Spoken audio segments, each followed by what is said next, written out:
아멘. 자, 서론부분 읽어보세요. 우리는 지난 시간에 구원의 확신을 주는 양자의 영에 관하여 살펴보았습니다. 우리는 양자의 영을 받음으로 말미암아 무서워하는 종의 영에서 벗어났습니다. 우리는 아빠, 아버지라 부를 수 있는 양자의 영을 받았습니다.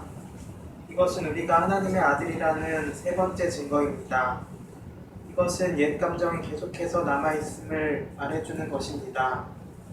우리가 양자의 영을 받았다는 것은 우리가 하나님의 아들이라는 것을 아주 강하게 증거하고 있습니다. 오늘은 아바, 아버지라 부르짖게 하는 양자의 영을 받는 정확한 방식에 대해서 살펴보겠습니다.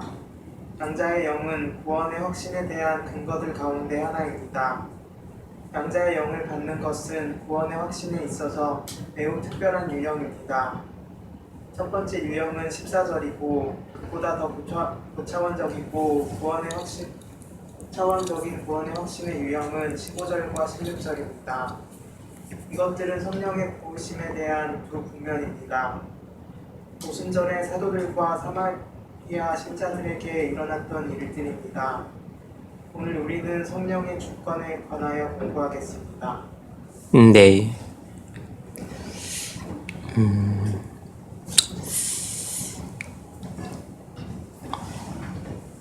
이 15절에는 성령께서 주시는 두 가지 심령 상태, 무서워하는 종의 영과 그리고 양자의 영에 관해서 이야기하고 있습니다. 무서워하는 종의 영이란 그런 영이 따로 있는 게 아니고 심령 상태를 말하는 것입니다. 무서워하는 종의 영이나 그리고 양자의 영이나 전부 성령께서 어떤 사람에게 주시는 심령 상태를 말하는 것임을 똑바로 이해를 해야 됩니다. 무서워하는 종의 영, 그러니까 무슨 그냥 일종의 악한 영이나 사단의 영, 그런 영 것처럼 아니면 또 성령 이런 영처럼 생각을 하는데 그냥 심령 상태예요.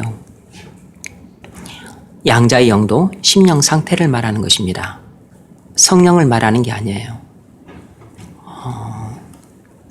이 무서워하는 종의 영도 성령께서 주시는 심령 상태입니다. 이 심령 상태는 로마서 7장 후반부에 묘사되어 있는 사람의 상태라 그랬습니다.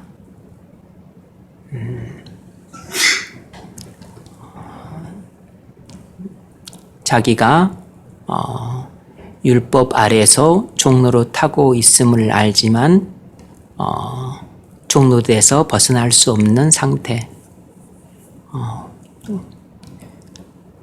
율법이 거룩한 줄 알지만 거룩한 율법을 순종할 수 없는 그런 심령 상태를 말한다 그랬습니다. 그래서 이런 사람은 이 세상에서 가장 비참한 상태에 있는 사람입니다. 세상 사람은 자신의 심령 상태를 모르니까 비참한 상태에 객관적으로 있어도 주관적으로는 자신의 비참함을 전혀 느끼지 못합니다. 근데 이 사람은 자신의 원하는 바는 하지 못하고 원치 않는 바를 하는 자신의 죄의 종된 모습을 보면서 이 세상에서 가장 비참함을 느끼고 있는 사람입니다. 반면에 이 양자의 영이란 무슨 상태인가? 양자의 영에 대해서 여러분들이 들었지만 아직도 분명한 이해를 못하고 있습니다. 양자의 영이 뭐죠? 그리스도인은 양자의 영을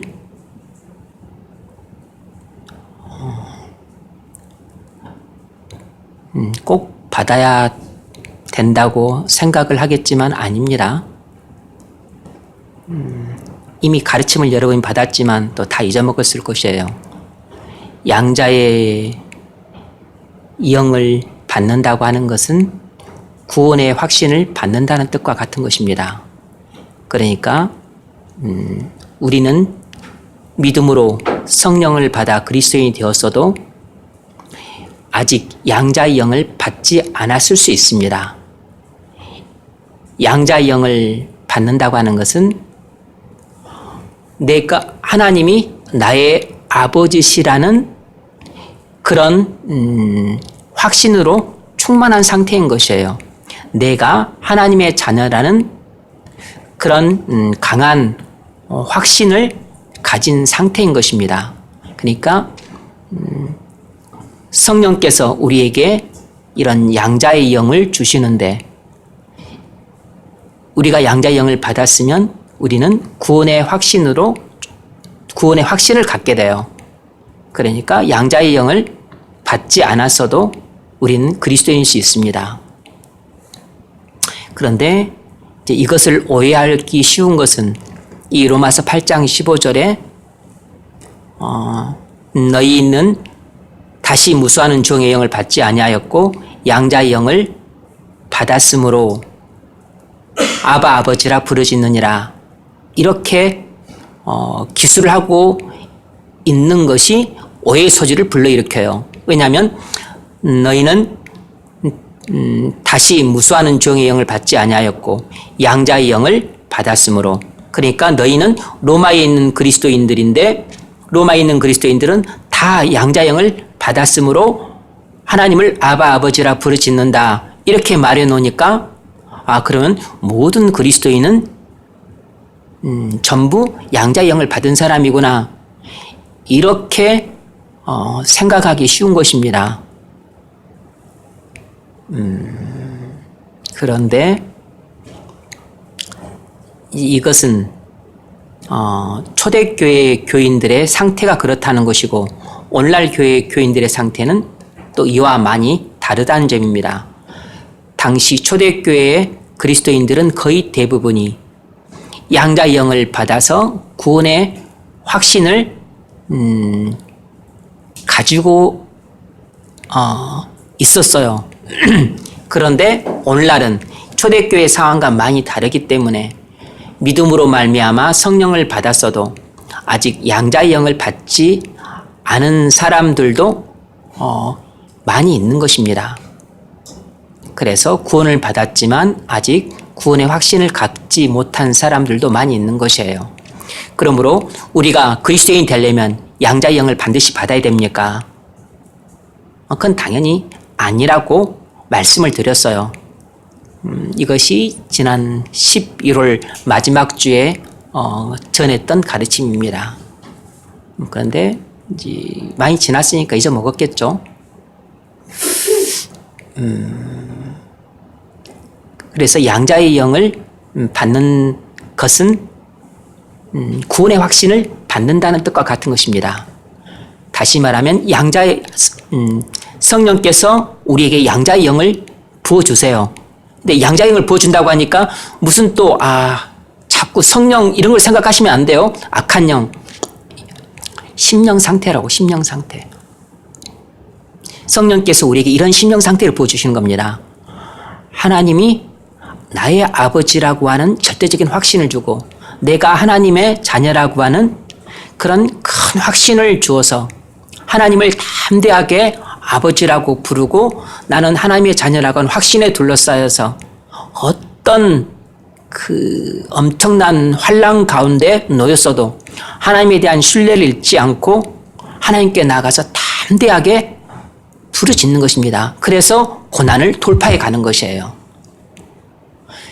이런 고난을 믿음으로 돌파해 나갈 뿐만 아니라 한 번, 두 번이 아니고 산을 넘고 물을 건너고 강을 건너고 골짜기를 지나는 이런 환난의 연속 가운데서도 굴하지 않고 쓰러지지만 일어나고 넘어지지만 다시 일어나서 계속해서 돌파해가는 이런 믿음으로 시련의 연속들을 이겨나갈 수 있는 이런 담대한 믿음을 가질 수 있는 것은 하나님이 나의 아버지라고 하는 이런 확신으로 충만해 있을 때예요. 충만한 심령 상태에 있을 때 가능하다고. 그래서 예수님이 십자가에 달리기 전날 밤 겟세마네 동산에서 하나님께 통곡으로 나아가서 아버지의 이 잔을 내게서 지나가게 하옵소서. 그러나 아버지 뜻이거든 내 뜻대로 마시고 아버지의 원대로 뜻대로 하옵소서. 이렇게 하나님을 아버지라고 부르짖으면서 통곡 가운데 기도를 하지만 그래도 믿음으로 순종하는 이런 모습 속에서 바로 양자의 영이 무엇인지를 알 수 있는 것이에요. 그러니까 양자의 영을 받는다고 하는 것은 구원의 확신을 하나님께서 주신다는 것이고, 구원의 확신을 충만히 주신다고 하는 것은 뭔가를 예고하고 있는 것이에요. 뭐냐면 앞으로 네 삶에 많은 고난이 있을 것이다. 이 고난을 믿음으로 이겨내라. 산을 넘는 고난뿐만 아니라 바다를 건너고 강을 건너고 골짜기를 지나고 그리고 가시밭길을 눈물 없이는 거닐 수 없는 가시밭길을 지날지라도 회피하지 말고 도망치지 말고 뒷걸음치지 말고 앞으로 전진해 나가라. 이런 믿음을 주시기 위해서 이런 확신을 주시는 것이에요. 그래서 이런 사람들은 이제 믿음의 대장부로 서가는 거죠. 그런데 많은 사람들이 구원의 확신으로 충만해져서 기쁨과 감격 가운데 찬양은 부르기는 원하면서 고난이 닥치면 그것을 정면으로 돌파하고 시련과 역경들을 감당해낼 그런 마음은 별로 없어요. 그때는 도망치든지 피하든지 아니면 그냥 손살에 치면서 그냥 뒷걸음치든지 그러고 싶고 구원의 확신을 가지고 자기가 원하는 것만 누리고 싶어 하는데 여러분 그런 믿음이란 없어요. 그런 생각으로 여러분들이 은혜 받기를 원한다면 그냥 은혜 받지 말고 다른 데 가서 그냥 돈을 받는 게 나을 것 같아. 은혜를 받는다고 하는 것은 반드시 우리의 믿음을 고양시킨다는 뜻이고 우리의 믿음을 고양시켜 주신다고 하는 것은 하나님이 자기를 부인하고 자기 십자가를 지는 고난을 주시기 위해서 우리의 믿음을 고양시켜 주시는 것입니다. 믿음을 지렛대 삼아서 사업이 잘 되고 그래서 부자로 잘 살더라. 믿음을 지렛대 삼아서 좋은 대학 좋은 회사 들어가서 행복하게 잘 살더라. 이런 것을 위해서 믿음을 주시는 게 아니에요. 이런 것을 위해서 은혜를 주시는 게 아니고 이런 것을 위해서 구원의 확신을 주시는 게 아니라고. 그런 생각을 갖고 있다면 그냥 빨리 짐 싸서 그냥 돈 버는 곳으로 가는 게 훨씬 나아요. 믿음을 준다고 하는 것은 여러분 개인의 안녕과 가정의 행복을 위해서 주시는 게 아닙니다. 믿음을 준다고 하는 것은 1차적으로는 여러분의 구원이지만 그러나 궁극적으로는 하나님 왕국의 건설을 위해서 주시는 것이에요. 그래서 이것을 위해서 충성할 마음이 없으면 애시당초 믿음을 구하지도 마세요. 여러분들이 구하는 믿음은 절대 여러분 행복을 위한 것이 아닙니다.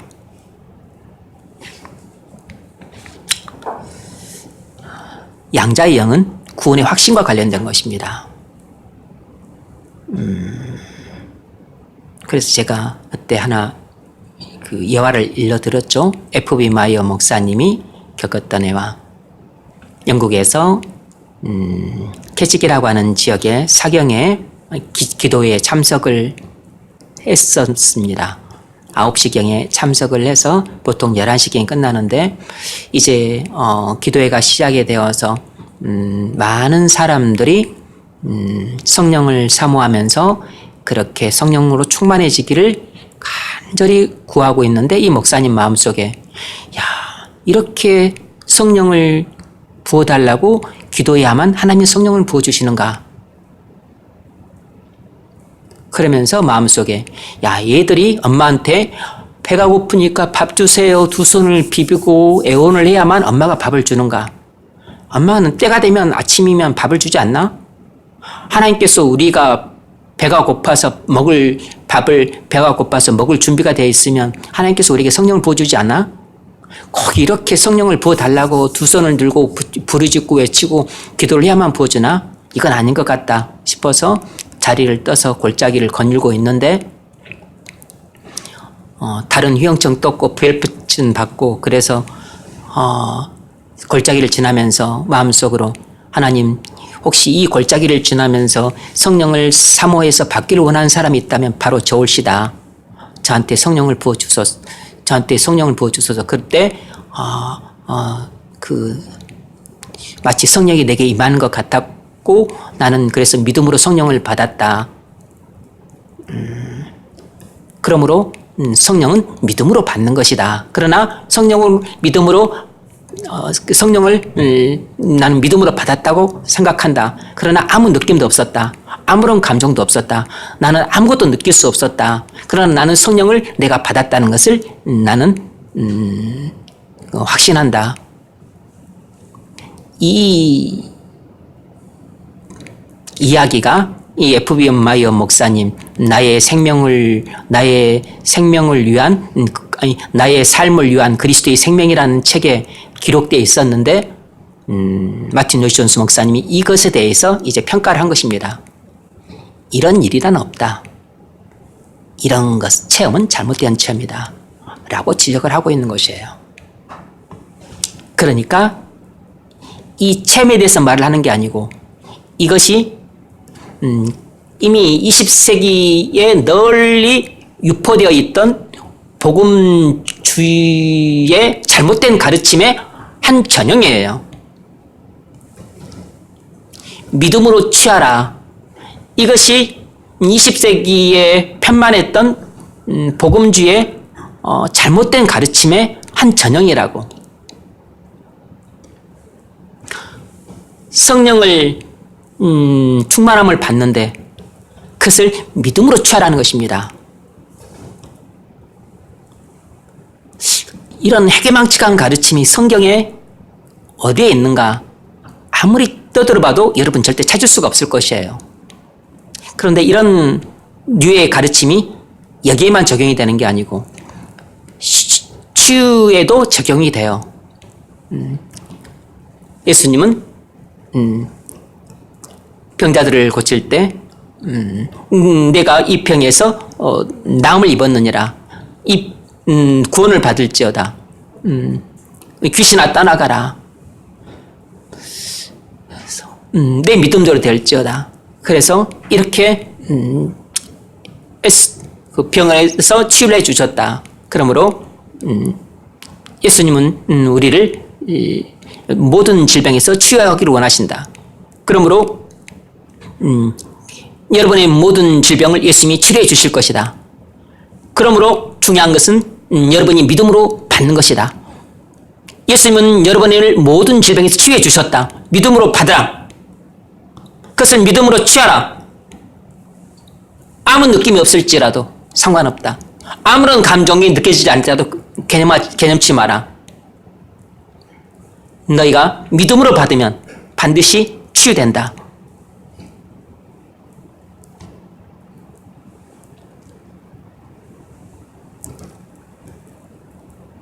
그렇게 했다가 자기 아내의 암이 다 나은 줄 알고 집회에서 끝나고 돌아갔지만 3개월 만에 자기 아내가 죽었어요. 앤드류 모레이 목사님도 자기 조카가 그렇게 죽었다고. 유명한 목사님들, 책에 많이 나오는 종종 나왔던 목사님들, 무슨 베니힌이라든지 생각이 안 나네. 그런 류의 목사님들이 있어요.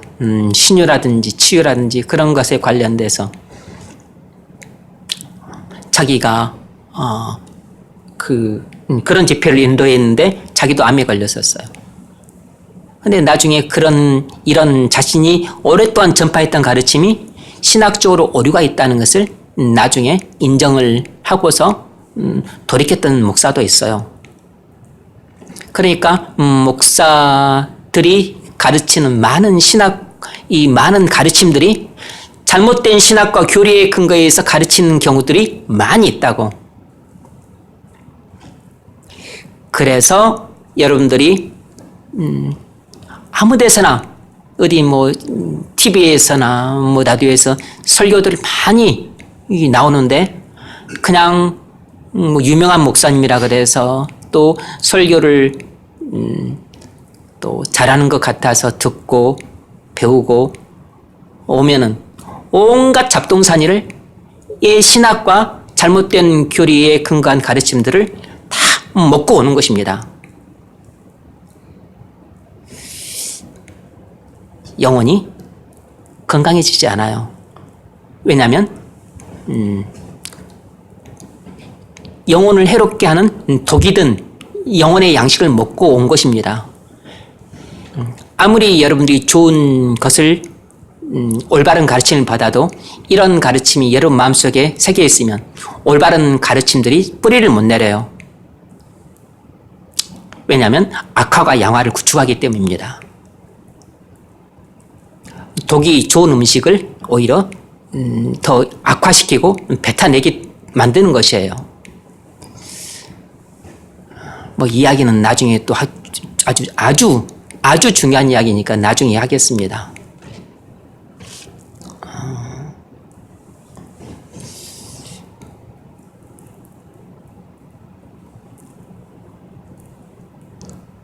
그래서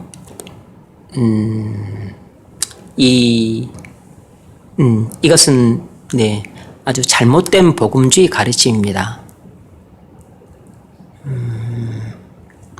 그래서 이 가르침들은 나는 이런 가르침을 나는 믿고 있고 가르칩니다. 얼굴에다 써놓고 안 다녀요. 이것은 모든 교단과 교파를 초월해서 그런 책들을 읽고 그런 목사님들의 가르침을 받아들이면 다 누구든지 그냥 그것이 자기 가르침이 되는 것이에요. 그러니까 우리 교단 목사님도 이런 가르침들을 많이 받아들이는 사람들이 많아요. 그래서 그러니까 아주 신학과 교리가 분명하고 확실하고 올바르게 질서정연하게 정돈되어 있는 목사들이 아니면 설교 한 편 듣고 두세 편 듣고 금방 알아차릴 수 있는 사람은 없어요. 여러분들이 그런 설교를 듣고 금방 알아차릴 수 있는 그런 수준이 되면 좋겠지만 여러분은 아직 그런 정도 수준은 아니에요. 심지어 성경을 엉터리 해석해도 아무것도 모르고 은혜 받고 좋다고 웃고 박수치는 것이 아직까지 여러분 수준이에요. 여러분들이 이단에 빠져도 하나도 이상하지 않을 정도로 사이비에 기만을 당해도 올 것이 왔구나 생각될 정도로 여러분들 아주 유만 상태에 있습니다. 말씀에 대한 이해도 너무 얕고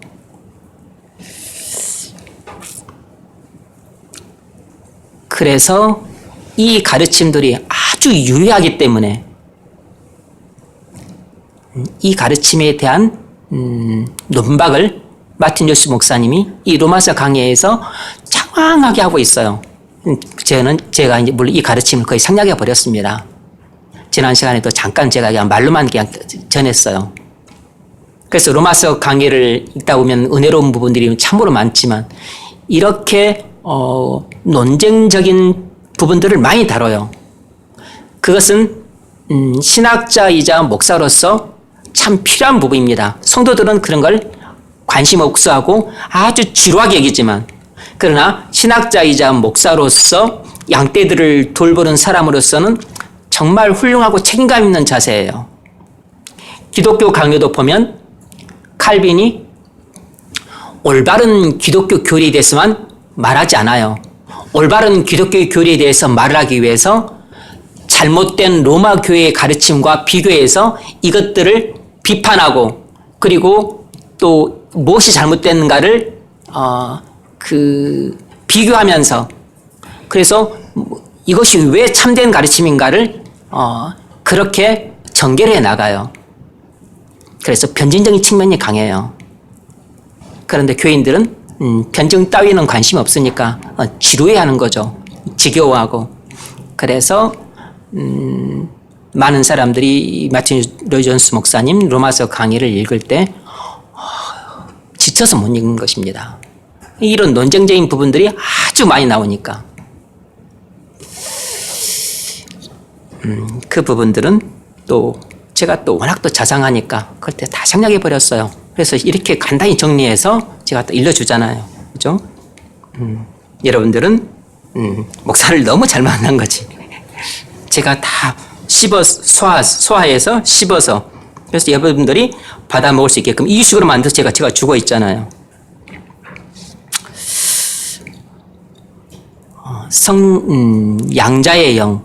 양자의 영이라고 하는 것은 무슨 그 성령 그런 악한 영 그런 게 아니라 그랬습니다. 심령 상태예요.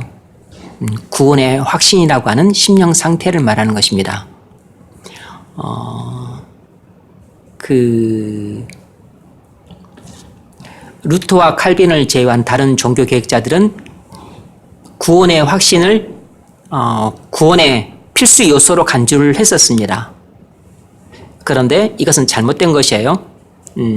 구원의 확신은 구원의 필수 요소가 아닙니다. 구원의 확신이 결여되어 있다 할지라도 구원받았을 수 있어요. 그 점에 대해서는 웨스트민스터 신앙 고백서가 잘 이야기를 해주고 있다 그랬습니다. 17장인가 18장인가 해서. 그러나 구원의 확신이 없는 그리스도인은 주님 맡기신 사명을 감당할 수가 없겠죠. 자기가 그리스도인지 아닌지 확신도 없는 사람이 뭐 주를 위해서 여러분 헌신할 수 있겠습니까? 주를 위해서 충성할 수 있겠어요? 그런 일은 없습니다. 그런 일은 없어요. 차라리 개에게 충성을 기대하는 게 낫지. 구원의 확신도 없는 그리스도인이 무슨 충성을 합니까? 그런 상태에서는 절대 사명 감당할 수 없어요. 여러분들이 사명을 감당하는 죽도록 충성하는 그리스도인이 되기를 원한다면 구원의 확신으로 충만해서 목에 칼이 들어와도 진리를 버리는 그런 삶은 살지 않겠다는 그런 각오가 있어야 돼요. 그런 각오가 없으면 뭐 목에 칼은커녕 돈 뭉텅이 앞에 금방 눈이 뒤집어지고 말 겁니다. 그런 식으로는 안 되는 것이에요. 오늘은 성령의 주권에 관해서 좀 다루도록 하겠습니다. 이 로마서 8장 14절 성령의 인도하심에 관한 거죠. 무릇 하나님의 영으로 인도함을 받는 사람들은 하나님의 아들들이라. 성령의 인도하심. 이것도 구원의 확신에 관련된 것이지만 이거보다 좀 더 차원 높은 구원의 확신이 이 양자의 영이라 그랬습니다. 양자의 영.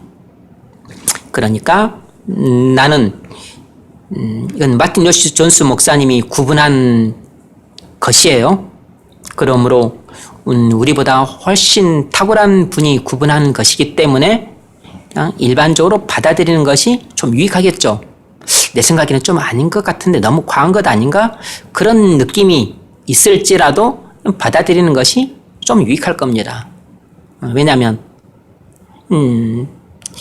예를 들면 제가 말하는 것이 여러분 생각에 좀 아니다 싶어도 주제 넘게 이것은 아니야. 카트 했었을 때 뭐 그것이 여러분 생각대로 카트가 돼서 맞는 것일 수 있지만 그럴 가능성보다는 여러분 생각이 틀렸을 가능성이 훨씬 더 높은 것이에요.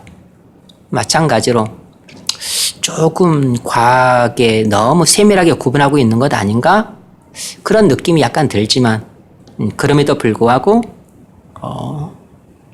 범상한 분은 아니잖아요. 아주 비상한 분이고 하나님이 또 아주 특출하게 사용하신 분이시므로 이것을 절대적으로 맹신할 필요는 없지만 그러나 유념해서 받아들이는 것이 보다 지혜로운 자세라고 할 수 있는 거죠. 어리석은 자들은 에이 이건 아닌데 하고 함부로 이렇게 무시해버리고 커트해버리는데 그건 본인이 지혜로운 것 같아도 지혜로운 것 같아 보이는 어리석은 행동일 가능성이 높습니다. 왜냐하면 영의 상태가 아주 높고 일반 목회자들보다 훨씬 영의 상태가 수준이 아주 높기 때문이에요. 마틴 루이스 존스 목사님이 끼친 영향이라고 하는 것은 오늘날 생존해 있는 목사들에게 영향을 미치지 않은 사람이 없다 할 정도로 지대해요. 물론 존 스토트 쪽을 따르는 목사님들은 마틴 루이스 존스 목사님에게는 거의 관심이 없어요. 견해를 많이 반대를 하든지. 그러나 어쨌든 이쪽이 미친 영향은 아주 강력하고 절대적입니다. 미국을 비롯해서 영국을 비롯해서 또 유럽과 그리고 우리나라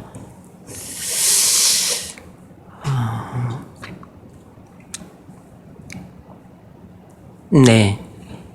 그래서 성령의 인도함을 받는 사람들은 자기가 하나님의 자녀라고 하는 구원의 확신을 가질 수 있어요. 그런데 또 양자의 영을 받아서 하나님이 나의 아버지시고 나는 하나님의 자녀라고 하는 주관적이지만 아주 강한 느낌, 그리고 이렇게 고난 가운데서 아버지 하고 부르는, 이렇게 절규하고 호소하고 매달리고, 그리고 완전히 하나님께 내 몸을 맡기고 이 모든 문제를 맡기고 완전히 의지해서 그렇게 살아갈 수 있는 그런 확신을 주는 그런 상태, 이런 것이 바로 양자의 영이에요. 그래서 이 양자의 영을 받았을 때 구원의 확신은 성령의 인도함을 받았을 때 구원의 확신보다 더 강하다고 볼 수 있어요. 그리고 이 양자의 영을 받았을 때 갖는 구원의 확신보다 이제 16절에 나오게 될 이 내용이 훨씬 더 강한 구원의 확신이라고 말할 수 있어요. 이것이 마틴 루이스 존스 목사님의 구분입니다. 성령이 친히 우리 영으로 더불어 우리가 하나님의 자녀인 것을 증거하시나니, 이것이 그리스도인이 경험할 수 있는 최고의 구원의 확신의 단계라고 그렇게 구분을 하고 있는데, 물론 다 근거가 있어요. 아무렇게나 임의로 하는 것은 아니고, 이것은 성령의 부심과 관련되는 것입니다. 루이스 존스 목사님 용어로는, 많이 또 사용되는 용어로는 성령 세례하고 관련이 되는 것이에요. 이 양자의 영도 성령의 부심과 관련이 됩니다. 제가 몇 번 이야기했었죠. 마틴 루이스 존스 목사님이 사용하는 성령 세례라고 하는 용어는 일반적으로 개혁주의 메인스트림에서는, 개혁주의 주류에서는 성령 세례는 그냥 중생할 때 받는 것을 성령 세례라고 이해를 하고 있다고. 그런데 보통 오순절 계통이나 마틴 존스 목사님이 사용하는 성령 세례의 개념은 특별하게 그러니까 그 제2의 체험으로서 이 성령 세례를 말하는 것이에요. 그래서 저는 그리고 이것을 번역했던 전문가 목사님도 보니까 저랑 비슷한 견해시더라고. 그냥 우리 개혁주의가 말하는 것처럼 중생할 때 성령으로 세례를 받아요. 그래서 이것을 성령 세례라고 부르는 것이 원칙상 옳습니다. 그리고 성령에서도 에베소서 1장에서도 나오는 성령의 인침이라든지, 성령 인침을 루이스 존스 목사님은 자꾸 성령 세례로 이해를 하고 제2의 체험, 그러니까 이런 방식으로 이해를, 제2의 체험이라는 말은 안 쓰지만 이것은 오순절 계통에서만 쓰는 말이죠. 그러니까 놀라운 성령의 권능을 받는 것으로 이해를 하시는데, 그 점은 좀 동의하기가 어려워요. 그래서 거듭날 때 성령 세례를 받는다, 이렇게 여러분들은 정리를 하시면 됩니다. 이것이 제가 정리한 것이에요. 성령 세례란 우리가 거듭날 때 받는 마음의 할례, 그걸 성령 세례라고 보시면 돼요. 우리가 거듭날 때 성령으로 우리의 마음의 할례를 받아요. 그것을 성령 세례라고 부른다고 제가 용어 정리를 했습니다. 이미 지금 여러 번 이야기를 말씀드렸어요. 그리고 마틴 존스 목사님이 말하고, 그리고 일반적으로 성령 세례와 부흥을 이야기하는 사람들이 말하는 성령 세례는 성령 부으심이라고 용어 정리를 했어요. 성령 부으심이라는 말은 써요. 성령 부으심이라는 말을 쓴다고. 성령의 기름 부으심. 그래서 이 성령 세례 또는 성령 부으심 이런 말들을 쓰는데 성령 세례라는 말을 쓰지 않고 성령 부으심이라는 말로 용어 정리를 하는 게 좋다고 해서 제가 여러 번 말씀드렸습니다. 성령 세례나 성령 부으심이라는 말은 그 상호 교환해서 쓰는 말이에요. 다.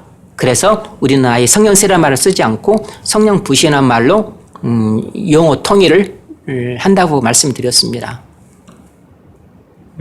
그래서 이 양자의 영이나 로마서 8장 16절 성령이 친히 우리 영으로 더불어 우리가 하나님의 자녀인 것을 증거하시나니 이것은 성령의 부으심과 관련이 있는 내용들입니다. 그러니까 성령의 부으심은 뭐죠? 구원의 확신을 주는 것이에요. 구원의 확신과 관련이 깊고 그리고 특별히 사명을 감당할 수 있는 권능과 관련이 깊은 것이에요. 권능과.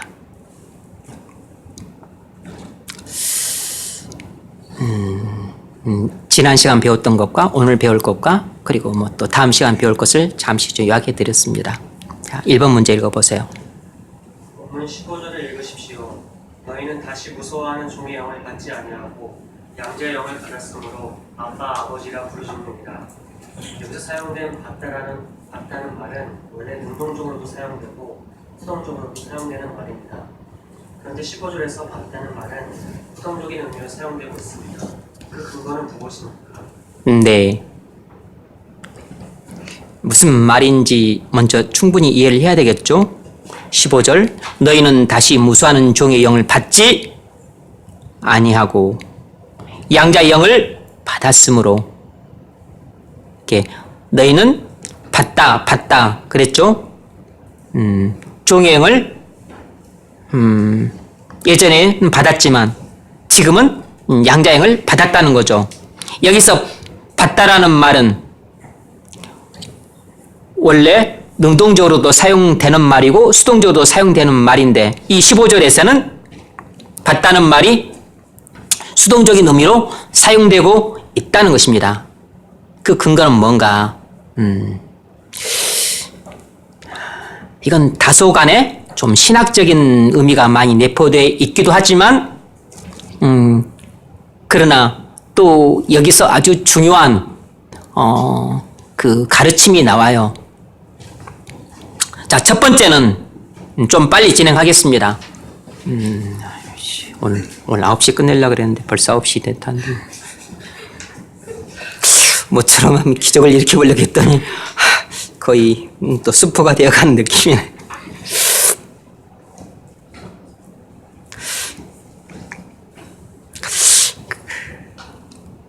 상반절에서 분명히 수동적인 의미로 사용되었기 때문에 하반절에서도 동일하게 수동적인 의미로 사용된다고 봐야 합니다. 상반절에서 수동적인 의미로 사용되었기 때문에 하반절에서도 동일하게 수동적인 의미로 사용된다고 봐야 됩니다. 그러니까 능동적인 의미는 뭐냐면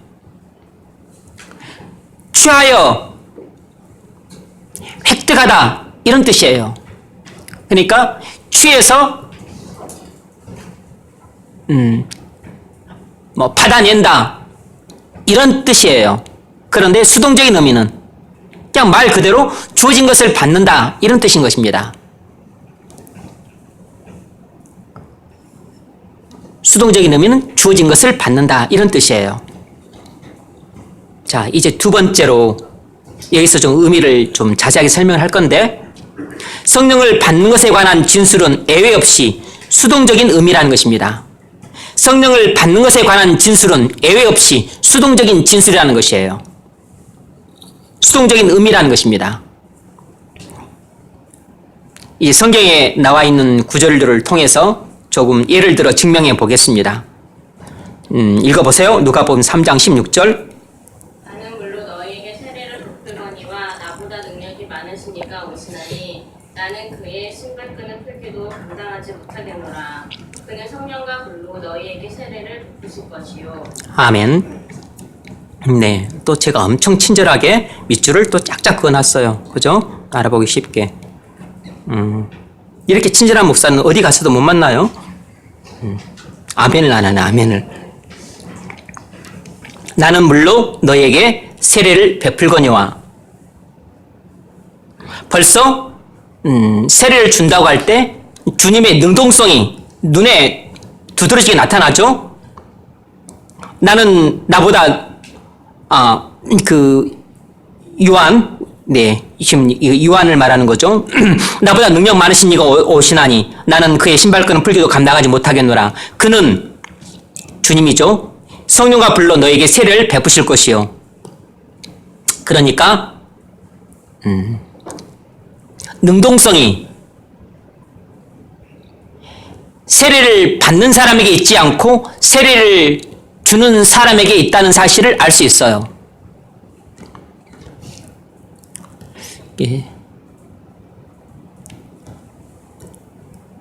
세례는 베푸니가 능동적으로 주는 것이지 받는 사람이 능동적으로 취하여 받아내는 게 아니라고.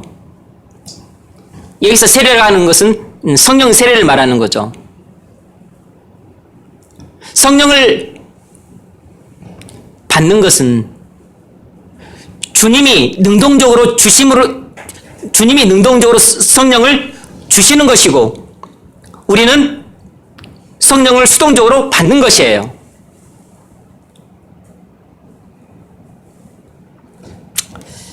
사도행전 1장 5절 읽으세요.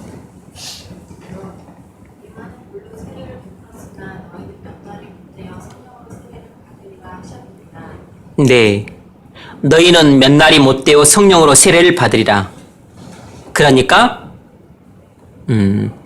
제자들은 성령을 수동적으로 받는 것입니다. 능동적으로 주님한테 성령을 막 취해서 얻어내는 것이 아니에요. 믿음으로 성령을 막 취해서 획득해내는 게 아니라고. FB 마이언 목사님의 생각이 그 이야기만 들을 때는 일리가 있다고 고개를 끄덕이면서 많은 사람들이 추종을 해요. 그런데 성경을 가지고 근거를 가지고 이야기해 보면 이런 이야기는 허황된 이야기라는 것을 금방 알 수 있어요. 왜냐하면 성경에 근거 하나도 없으니까. FB 마이언 목사님도 유명한 목사님입니다. 8절 읽으세요.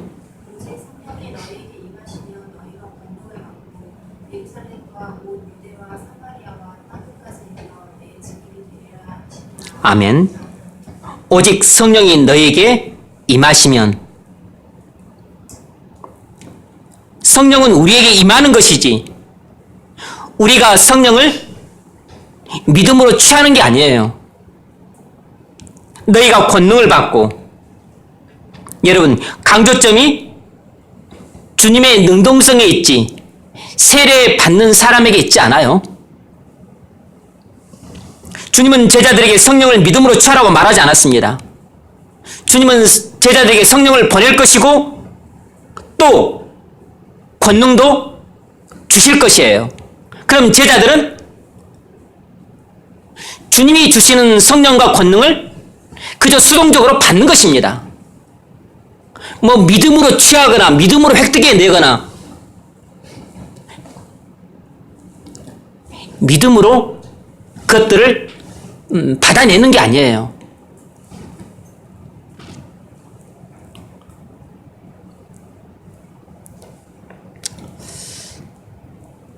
항상 강조점은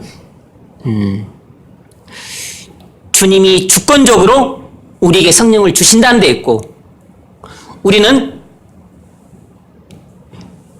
주님이 주권적으로 주시는 성령을 우리는 수동적으로 그냥 받을 뿐인 것입니다. 내가 반드시 기도했다고 해서 내가 받고 이 사람은 기도를 하지 않았다 그래서 꼭 안 받는 것은 아니에요. 내 행위에 따라서 받기도 하고 안 받기도 하는 게 아니라고. 성령을 누구에게 줄 것인가 하는 주권은 주님께 있는 것입니다. 주님께 있다고. 우리의 믿음이나 노력이 있지 않아요. 사도행전 2장 읽으세요. 무슨 날에 그들이 다 같이 앉았고 그들이 하는 그들이 앉아 집에 가득하고 마치 불의 혀처럼 갈라지는 그들에게 각사하게 하시 말했다. 그들이 충분하고 성령이 말하게 하시니까 다른 모두가 말하기 시작한다. 아멘. 호련히 하늘로부터 급하고 강한 바람 같은 소리가 있어 그들이 앉은 온 집에 가득하며 성령으로 지금 마가의 다락방에 충만하게 된 거죠. 그것은 주님이 성령을 마가의 다락방에 보내셨기 때문입니다. 마치 불의 혀처럼 갈아지는 것들이 그들에게 보여 각 사람 위에 하나씩 임하여 있더니 이제 주님께서 성령을 각 사람 위에 충만하게 부어주고 계신 것입니다. 이 모든 일들을 누가 주관하고 있죠? 주님이 주권적으로 주관하고 계신 것이에요. 마가의 다락방에 모인 120명의 문도들은 그들이 주권적으로 하는 일이 아무것도 없어요. 그저 모여서 주님이 약속하신 말씀대로 자신들에게 성령이 부어질 것을 믿음으로 구하고 기도하고 있었을 뿐인 것이에요. 그런데 열흘이 지났어요. 열흘이 지났음에도 불구하고 성령이 임하지 않았습니다. 그런데 예고도 없이 갑자기 하늘문이 열리면서 주님께서 그들에게 약속하신 성령을 부어주신 것입니다. 그들의 행위는 아무것도 없었다고. 그냥 약속의 말씀을 믿고 구하고 그리고 기다리고 있었던 것 뿐이에요. 그들이 믿음으로 취한 게 아니에요. 그들이 믿음으로 얻어낸 게 아닙니다. 믿음으로 구하고 기다리고 있었을 뿐인 것입니다. 성령께서 주권적으로 주님께서 성령을 제자들에게 주권적으로 주신 것입니다. 제자들은 그것을 받았을 뿐이에요. 그래서 전체적인 강조점은 모든 것이 주어졌다는 것입니다. 사도행전 2장 23절 하나님이 오신 손으로 예수를 높이심에 그가 약속하신 성령을 아버지께 받아서 저희가 보고 있는 것을 보았습니다. 아멘. 주님이 약속하신 성령을 아버지께로부터 받아서 제자들에게 부어주셨다 그랬어요. 주님이 성령을 제자들에게 부어주신 것입니다. 그래서 마가의 다락방에 모인 120문도가 성령을 부음을 받은 것이에요. 그래서 권능을 받고 예루살렘과 온 유대와 사마리아 땅까지 나가서 복음을 전파하는 사명을 감당할 수 있었던 겁니다. 그래서 성령 부으심은 복음 전파 사명과 관련이 깊은 것이에요. 다시 말하면 영혼 구원과 하나님의 교회를 세우는 것과 하나님의 나라를 확장시키는 것을 위해서 하나님이 택하신 자에게 성령을 부어주시는 것이에요. 그래서 여러분들이 기도하는 목적이 분명해야 됩니다. 자기 행복을 위해서라면 성령을 구하지 말고 빨리 돈을 구해야 돼요. 마음에 드는 배우자나 구하든지, 아니면 빨리 이 송파 이쪽에 집값이 오를 테니까 이쪽에 빨리 아파트를 사두든지. 성령을 구하는 것은 복음 전파와 영혼 구원과 그리고 교회를 세우는 것과 하나님 나라의 확장과 관련이 되는 것이에요. 여러분들의 풍족한 생활과 안정된 생활과 관련이 되는 게 아니라고.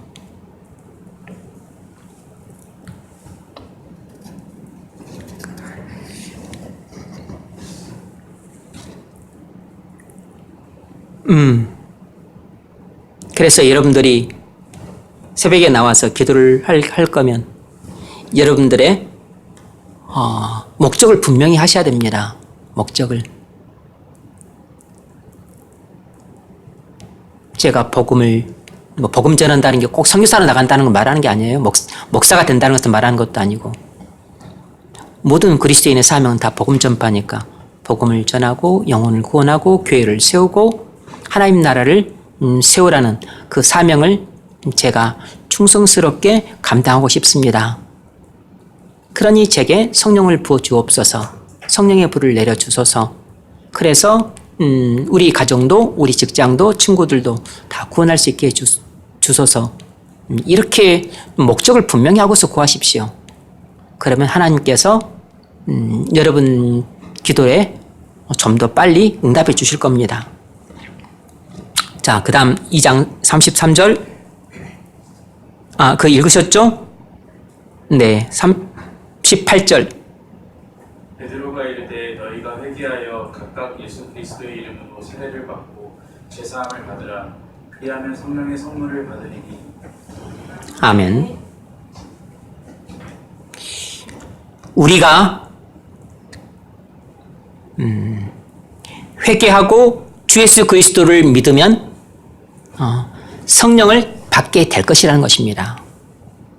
그러니까 우리는 성령을 받는 것이지 우리가 능동적으로 주도적으로 성령을 믿음으로 막 획득해 내는 게 아니에요.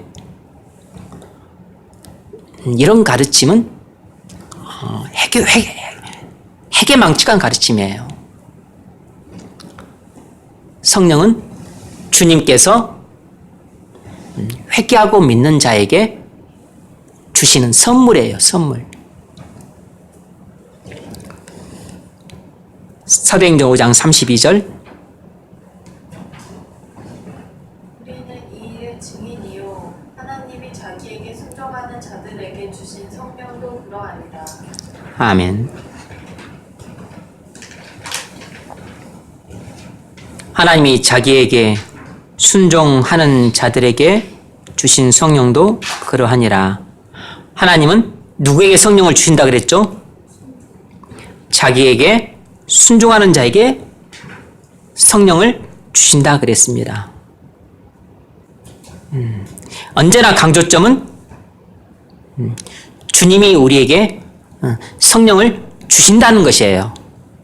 그리고 우리는 언제나 성령을 받는다는 것입니다. 자, 문제 읽어보세요. 양자의 영을 받는 것에 관한 거짓된 교훈은 무엇입니까? 양자의 영을 믿음으로 취하라. 이런 교훈이 틀린 교훈이에요. 엄밀하게 말하자면 성령을 믿음으로 취하라. 이렇게 가르치는 사람들이 있는데 이것은 잘못된 신학과 교리에 근거한 틀린 가르침입니다. 그래서 이렇게 설교하거나 이렇게 가르치는 것이 그냥 설교 중에 스쳐 지나가는 것이에요. 권면할 때 스쳐 지나가는 것입니다. 그냥 0.1초 사이에 그냥 휘딱 지나가는 것이에요. 따라서 대부분의 성도들은 그걸 분별을 못해요.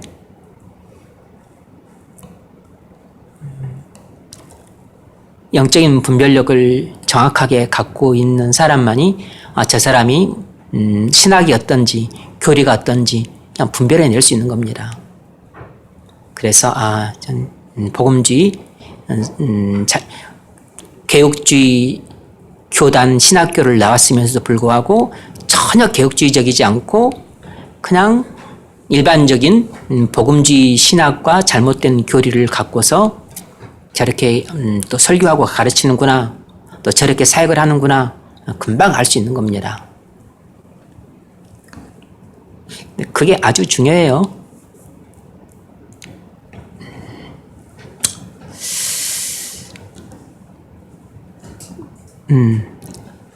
믿음으로 성령을 취하라. 느낌 없을지라도 괜히 필요 없다. 받은 줄 알고 하나님께 감사하라.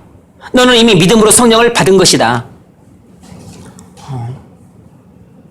그러면 나는 믿음이 없어서 아직까지 나는 그렇게 못했구나. 야, 완전히 처음 듣는 말씀인데, 이거 완전히 이거 신선한데. 많은 사람들이 혹해서 넘어가는 것이에요. 이건 전혀 비성경적인 가르침입니다. 그런데 많은 사람들이 넘어간다고. 많은 사람들이.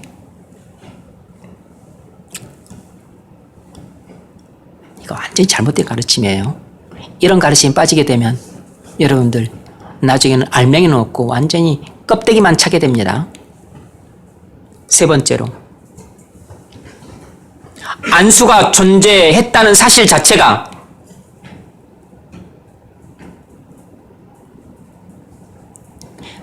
성령은 취하는 게 아니라 받는 것임을 증명하는 것입니다. 안수가 존재했다는 사실 자체가 성령은 취하는 게 아니라 받는 것임을 증명하는 것이에요. 이거 보세요. 사도행전 19장. 그들이 듣고 주 예수의 이름으로 세례를 받으니 이것은 사도 바울 일행이 에베소 교회에 도착했었을 때 일이에요. 사도 바울이 에베소 교회 성도들에게 물었습니다. 너희가 믿을 때 성령을 받았느냐? 그러자 그들이 말하기를 우리는 성령이 있음도 을 듣지도 못했노라. 그러니까 성령이 뭐냐? 이렇게 물어본 것이에요. 그럼 니들이 받은 세례는 뭐냐? 우리는 요한의 세례다. 요한이 세례를 주었는데 요한이 전한 세례는 바로 자기 뒤에 오실 구주, 바로 예수 그리스도의 세례를 전하는 것이다 라고 말을 하니까 그들이 믿고 지금 사도 바울로부터 세례를 받은 것이에요. 그리고 세례를 받을 때 사도 바울이 그의 머리에 손을 얹고 안수를 한 것입니다. 읽어보세요. 바울이 그들에게 안수하매 성령이 그들에게 임하심으로 방언도 하고 예언도 하니 모두 12사람쯤 되니라. 아멘. 바울이 에베소 교회 성도들을 머리 위에 손을 얹고 안수를 했어요. 안수를 했다는 게 뭐죠? 성령이 안수하는 사람의 손을 통해서 안수를 받는 성도들에게 성령이 주어진 것입니다. 이런 권능은 당시 사도들만 갖고 있었어요. 당시 사도들만. 근데 오늘날에도 선교지 같은 곳에서 아주 드물게 일어나곤 하는데 그것은 일반적인 경우는 아니에요. 주님께서 사도 바울의 안수를 통해서 안수를 받는 에베소 교회 성도들에게 성령을 주신 것입니다. 그러니까 주권은 주님께 있고 사도 바울의 안수는 도구가 된 것이고 그리고 성도들은 성령을 받은 것일 뿐이에요.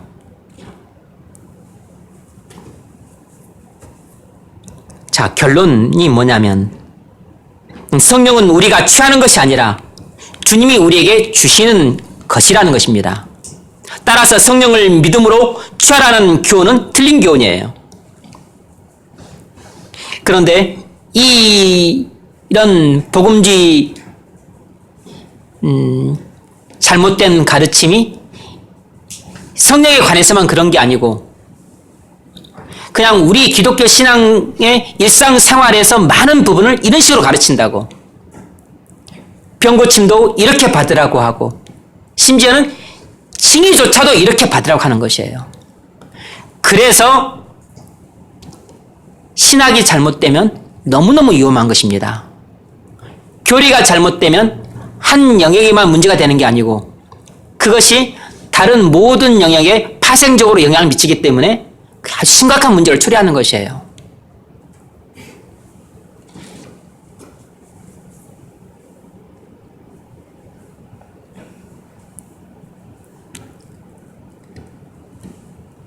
성령을 믿음으로 취하라는 교훈은 틀린 가르침입니다.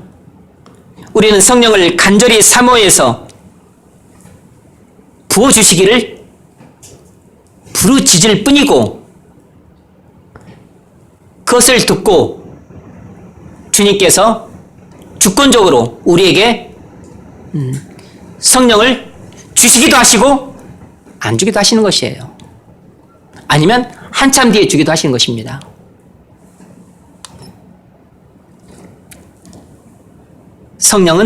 성령의 부으심은 주님의 주권적인 사역이에요. 주권적인 사역. 주님의 주권적인 사역이라는 것을 항상 명심해야 됩니다. 그래서 우리는 중생할 때도 성령이 내게 임해야 되고 기갈된 사람도 성령이 충만하게 임해야 되고 그래서 무기력하고 무능력한 사람도 성령의 불이 임해야 되니까 다 성령을 부어주시기를 다 간구해야 돼요. 목사도 기갈된 영혼도 그리고 거듭나지 못한 영혼들도 우리에겐 주님이 우리에게 성령을 부어주시는 그런 역사를 우리는 다 필요로 하는 존재들이라고. 적용 좀 읽어보세요. 여러분은 어떤 설교를 들을 때나 가르침을 받을 때나 책을 읽을 때 성령을 믿음으로 취하십시오라는 권면을 받는다면 그것이 복음주의의 잘못된 가르침임을 금방 분별해 내겠습니까? 잘 분별해내야 됩니다. 그래서 나중에 우리 혹시 강단에서 여러분 제가 누군가를 강단에 세울 때 여러분 다 분별해내고 세울 수 있는 게 아닙니다. 우리 동료였더라 하더라도 뭐 이상하게 변질돼 가지고 왔을 수도 있고 이미 뭐 교제한 지가 꽤 되기 때문에 그리고 동료들이라고 해도 설교를 들어본 적이 별로 없어요. 같은 교회 사역을 안 해봤기 때문에 그렇게 또 성경을 엉터리로 해석하는 경우도 있고 그리고 또 메인스트림은 같을지라도 또 세부적으로 또 상당히 뭐 불우도하기도 하고 또 개방적이기도 한 사람도 있고 또 조금 더 이렇게 좀 더 좁고 좀 더 선명하게 가는 경우도 있고 하기 때문에 달라요. 물론 이제 이렇게 뭐 막 나가는 경우는 제가 거의 세울 리가 없지만 그래도 어쨌든지 간에 여러분들이 이런 이야기를 들으면 금방 알아차려야 돼요. 그래서 그냥 딱 컷해야 되는 겁니다. 딱 걸러야 돼요. 그러지 않고 이게 똥인지 된장인지 더 찍어봐야 되겠네. 여러분 그러면 안 돼요. 그냥 한번 딱 냄새만 맡아도 이건 아니구나. 금방 분별을 내야 돼요. 자, 읽으세요. 두 번째. 적지 않은 사람들이 질병의 치유에 있어서도 치유의 선포를 선언하면서 믿음으로 받으라 고 강권합니다. 그래서 많은 사람들이 억압적인 분위기 속에서 믿음으로 받는다고 고백하면서 병이 나았다고 받아들입니다. 아무 느낌이 없고 아무 변화가 없어도 믿음으로 받으면 병이 낫는다고 말합니다. 여러분은 이런 가르침이 잘못된 복음주의 가르침임을 알아차리겠습니까?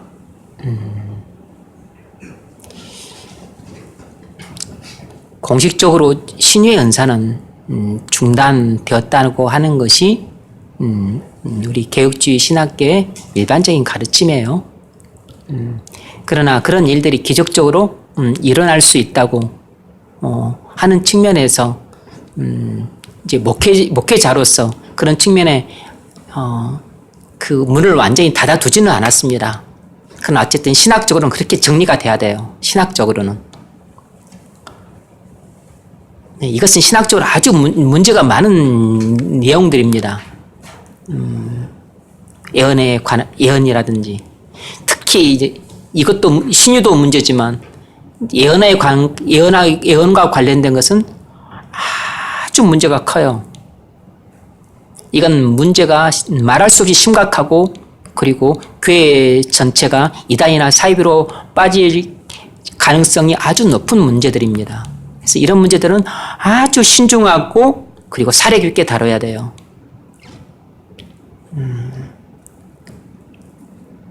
무슨 애언의 은사를 받았다든지 애언 집회를 한다든지 여러분 이건 엄청나게 위험한 겁니다. 생각하는 것보다 훨씬 위험한 것이에요. 뭐 그런 이야기도 나중에 또 뭐 설교 시간에 기회가 되면 하겠습니다. 두 번째 문제 읽어보세요.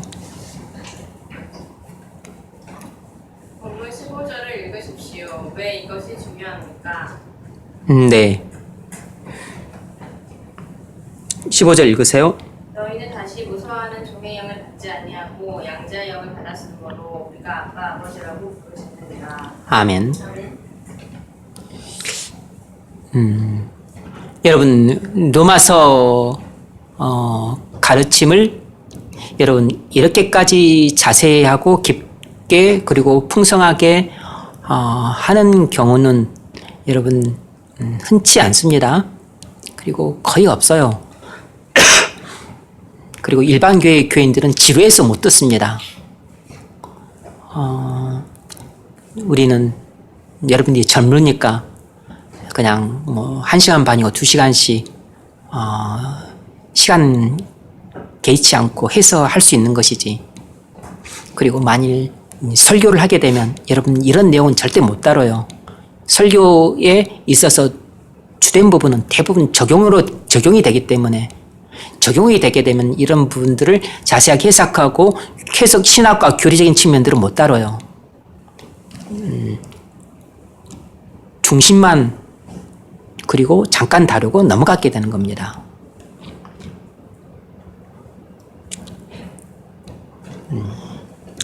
다룰 수 있을 때 여러분이 잘 들어야 됩니다. 그리고 지금 다뤘던 부분은 언제 또다시 다룰 수 있을지 기약이 없어요. 기약이 없다고. 로마서 자체만 하더라도 벌써 16장인데 언제 그걸 다루겠어요? 2번 다시 다룰 수 있을지 기약이 없어요.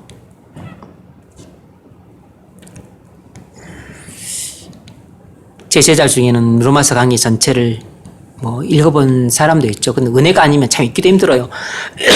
근데 여러분들한테 제가 읽으라고 그렇게 많이 권면하지 않는 것은 한 번 읽는다고 해서 그게 그렇게 큰 유익이 별로 안 된다는 거죠. 오히려 교만해질까봐 그게 훨씬 더 걱정이 돼요. 그럼 많은 경우 여러분 교만에 빠집니다. 그래서 읽어서 얻는 유익이 뭐 이렇게 한 호박만 하다면 그래서 눈에 보이지 않게 뒤에 보이지 않게 생기는 해악은 산더미처럼 해악이 클 수 있기 때문에 제가 조심스러운 것이에요. 눈에 보이는 유익은 호박만 한데 뒤에 눈에 보이지 않는 이 교만이라고 하는 이 해악은 산더미처럼 크다고. 그럴 바엔 안 읽는 게 나아요. 하지만 제가 또 여러분들 읽으라고 책을 다 사뒀어요. 아직 비치만 안 해뒀지. 쓸데없이 여러분 뭐 또 잡고 또 그럴까봐 다 사뒀어요. 그래서 때가 되면 다 내놓을 겁니다. 첫 번째로 거짓된 교훈은 하나님의 주권을 인정하지 않는다는 것입니다. 거짓된 교훈은 하나님의 주권을 인정하지 않는다는 것이에요. 믿음으로 성령을 취하라. 아니, 성령 충만을 받기 위해서 매일같이 9시부터 11시까지 그렇게 기도를 해야 된단 말이냐. 하나님께서 그것을 우리에게 원하셨단 말이냐.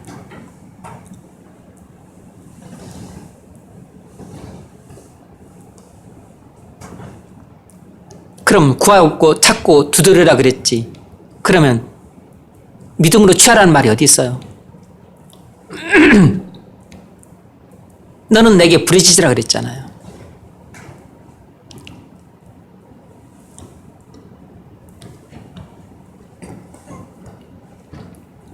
이런 잘못된 가르침들은 성령으로 믿음을 취하라. 믿음으로 성령을 취하라. 믿음으로 병 나음을 취하라. 여러분, 이런 가르침들은 여러분 딱 냄새가 안 납니까? 무슨 냄새가 나죠? 무슨 냄새가 나죠? 알미니아 냄새가 나잖아요. 알미니아 냄새가. 안 나세요? 알미니아 냄새가 나잖아요. 인간의 의지를 강조하고 하나님의 주권을 약화시키는 가르침이라는 냄새가 그냥 팍 풍기잖아요. 그런 것을 금방 맡아야 된다고. 이게 알미니안의 영향을 받은 잘못된 복음주의 가르침이구나. 이게 금방 알아채야 된다고. 그래야지 이런 음식을 안 먹지. 그래야지 이런 잘못된 교리나 가르침들을 먹지 않죠. 그래야 우리 영혼이 병들지 않고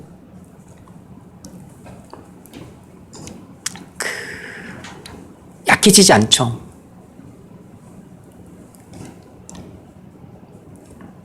두 번째로 여러분, 알미니안의 영향을 받은, 이거 두 번째 아닙니다. 알미니안의 영향을 받은 가르침들이 아주 많습니다. 아주 많아요. 아주.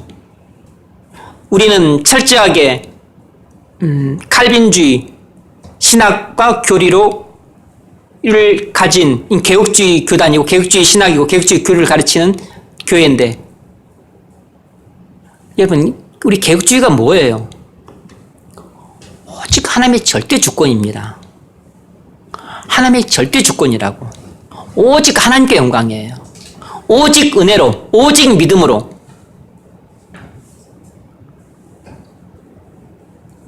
그런데 알미니아는 안 그래요.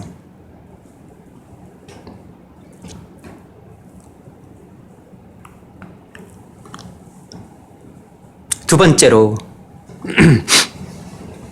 칭의도 우리에게 주어지는 것이라는 것입니다. 칭의도 우리에게 주어지는 것이에요. 우리는 칭의를 믿음으로 취하는 것이 아닙니다.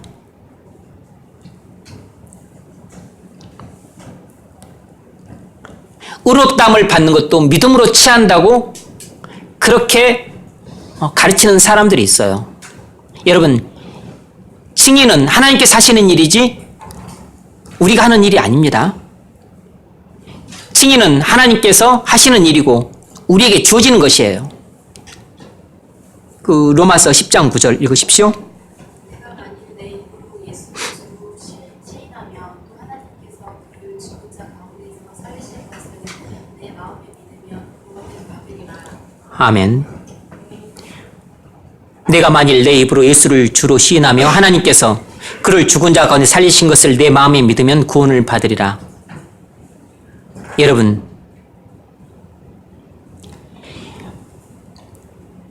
믿음은 내 마음에 믿으면 구원을 받으리라. 이제 그 다음에 10절 나오죠. 사람이 마음으로 믿어 의에 이르고 입으로 신하여 구원에 이르느니라. 여러분, 믿음은 마음으로 믿는 것이기 때문에 반드시 느낌과 감정이 수반되게 되어 있어요. 마음이라는 게 뭡니까? 지성과 감정과 의지를 포괄하는 영역이잖아요. 믿음이란 마음으로 믿는 것이기 때문에 우리의 지적인 동의만 있는 게 아니고 우리의 감정적인 그 그 동족까지도 포함이 돼야 돼요. 그리고 의지의 변화까지도 수반이 돼야 된다고. 따라서 참된 믿음에는 반드시 느낌과 감정이 수반되게 되어 있습니다. 아무런 느낌도 없고 아무런 감정도 없는 믿음이라면 그건 참된 믿음이 아니에요.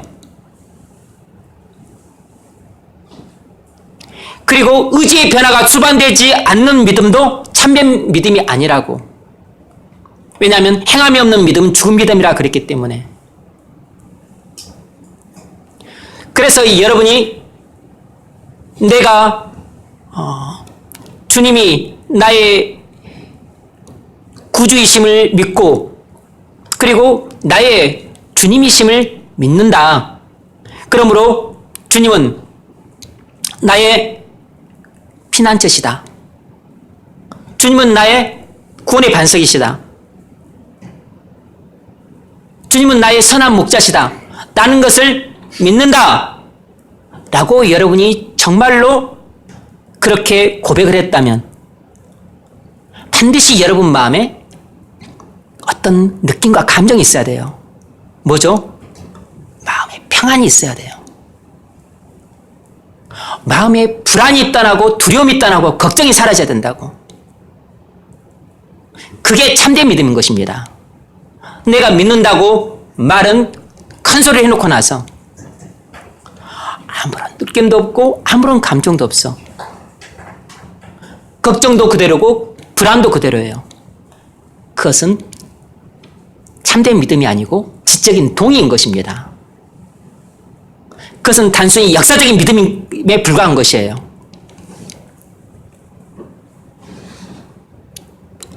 예수님이 십자가의 갈보리에서 죽으셨다. AD 70년에 예루살렘 성이 무너졌다. 그것을 믿는 역사적인 믿음에 불과한 것이라고.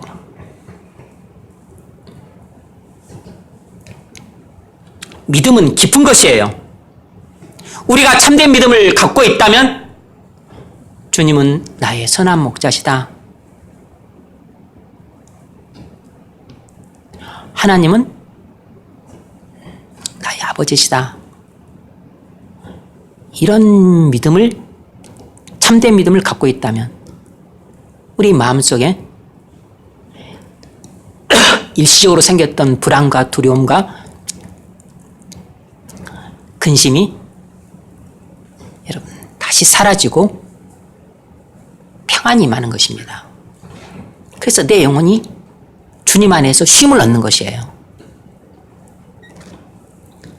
평안도 못 주고 쉼도 못 주는 그런 믿음은 참된 믿음이 아니라고. 참된 믿음만이 주님 안에 있는 내게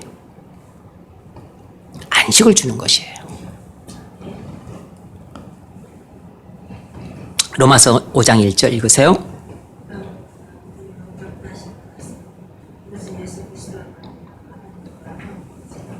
아멘.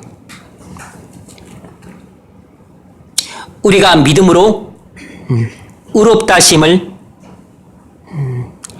받아서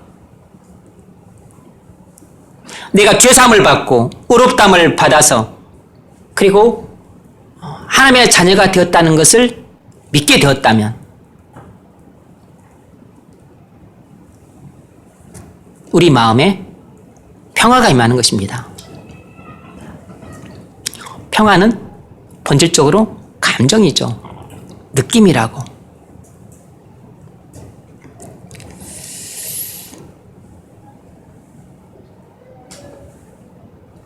세 번째로 성령을 받은 사람들은 언제나 강력한 느낌을 받는다는 것입니다. 성령을 받은 사람들은 언제나 강력한 느낌을 수반한다는 것이에요. 성령을 받게 되면 우리는 반드시 강력한 느낌을 경험하게 돼요. 아무런 느낌이 없을 수가 없어요. 오순절 때 성령을 받았던 사람들도 아주 강력하고 뜨거운 느낌을 받았습니다. 그래서 자신들이 성령의 부심을 받았다는 것들을 다 알았어요. 우리도 성령으로 충만함을 받게 되면 내가 성령으로 충만함을 받았다는 것을 내가 다 느껴요. 왜냐하면 내 가슴이 엄청나게 뜨거워지거든요. 내 가슴이 기쁨과 감격과 환희로 차고 넘치게 돼요. 감격의 눈물을 흘리게 되고 기쁨의 환희가 차고 넘치게 되고 찬송이 나오게 되고 그리고 가슴이 하나님의 사랑으로 충만하게 되니까 그걸 느끼지 않을 수가 없어요. 근데 성령의 부심은 그보다 훨씬 더하는 거죠. 성령의 부심은 그보다 훨씬 더하다고.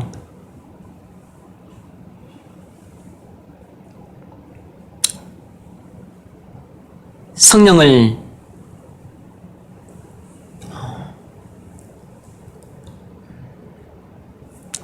누구죠? 조지 필드가 병상에서 그가 중생했을 때, 또 그가 성령 충만을 받았을 때, 그러니까 성령 부심 받았을 때, 그가 그것들을 병상에 누워 있으면서도 그가 알아챘습니다. 왜냐하면 그 심령의 변화가 일어났으니까. 요한 웨슬레도 1738년 5월 24일 엘더스 게이트 가에서 가슴이 이상하게 뜨거워졌었을 때 자기가 알았어요. 자기 가슴이 이상하게 뜨거워지는 것을 자기가 느꼈다고. 그러니까 성령이 부어지게 되면 우리는 다 그것을 느끼게 돼 있어요. 다 감정으로 그것을 우리가 경험하게 돼 있다고. 모를 수가 없어요. 그러니까 성령의 부심을 받거나 성령 충만을 받을 때 그걸 받는 사람은 그걸 알지 못할 수가 없습니다. 성령은 주님이 주권적으로 주시는 것이에요. 우리는 그것을 믿음으로 구할 수 있어요. 사모함으로 간절히 부려줄 수 있습니다. 그러나 그것을 위해서 또 우리가 할 수 있는 게 뭐냐면 정말로 성령을 받기를 진실로 사모하는 사람은 죄를 짓지 않아요. 믿음으로 순종합니다. 그리고 그런 사람에게 하나님께서 성령을 부어주세요. 그러니까 누가 진실로 성령의 부심을 받기를 사모하는지 입으로 말할 때는 모르는데 행동으로 할 때는 이것이 순종으로 나타나면 이건 진짜고 죄로 나타나면 가짜인 것입니다. 그래서 순종하는 자에게 주께서 성령을 부어주시는 경우들이 많죠. 대표적으로 고넬료가 그랬습니다. 자, 적용 좀 읽어보세요. 여러분은 양자의 영을 받았습니까? 그래서 여러분은 자신이 하나님의 자녀임을 확신하고 있습니까? 하나님께서 내 아버지임을 확신하며 살고 있습니까? 그 증거가 무엇입니까? 네. 여러분 양자의 영을 받았습니까? 그래서 여러분이 하나님의 자녀임을 확신하십니까? 하나님이 내 아버지시고 나는 하나님의 자녀임을 확신하세요? 확신하며 살아가는 사람에게만 마음에 평안이 있어요. 그 영혼이 주님 안에서 쉼을 얻습니다. 여러분에게 이런 느낌, 이런 감정이 반드시 있어야 됩니다. 주님께서 또 우리 모두에게 성령을 충만하게 부어주셔서 2019년까지 살아왔던 모든 죄악된 삶을 끊고 그리고 2019년과 이 모든 죄악된 삶을 완전히 절연하고 2020년도에는 새 시대 또 새 심령을 받아서 또 새로운 순종의 삶을 그것도 전적으로 순종하는 삶을 살 수 있기를 주의 이름으로 축원합니다.